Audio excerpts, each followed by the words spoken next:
Yeah, so just had a meeting with Minister Cleverly, lasted for a bit more than half an hour. If I'm honest, quite a depressing meeting.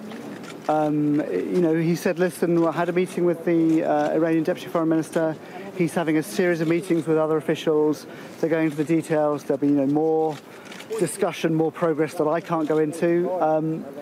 But in terms of what we got told, well, not much. He wanted to emphasise that it had been a cordial meeting, and that that was a good step. But in terms of, he'd raised Nazanin's case, the case of the others.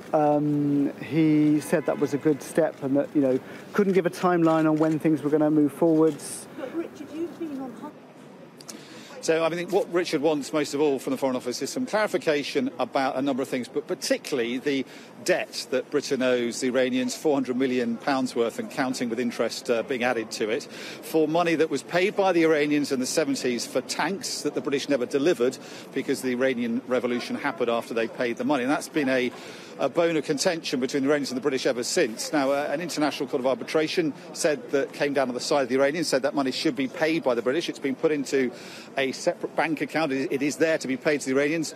It's understood that Boris Johnson, the Prime Minister, believes it should be paid.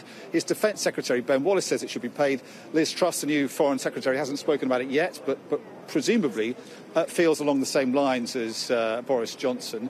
The Iranians have made it pretty clear to Nazanin that until that money's paid, there's no chance of her being released. The British say the two aren't linked, but we've had Jeremy Hunt, former Foreign Secretary, today saying, regardless of whether it's linked or not, it should be paid because a court has said it should be paid, and it's pretty clear there will be no progress towards Nazanin being released until that money is released.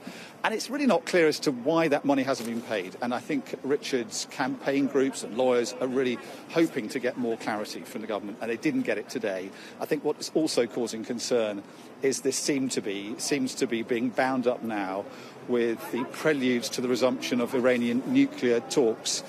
Nazanin's fate could be bound up with that, which is a much bigger issue, and I think gives even more cause for concern that even if that tank debt is settled, there could be no progress until those talks are resumed and presumably reach some kind of fruition. So I think a rather depressing evening awaits Richard Ratcliffe as he retires to his tent somewhere behind me for a 20th night, I guess it will be, and he's not showing any signs yet of giving up his hunger strike.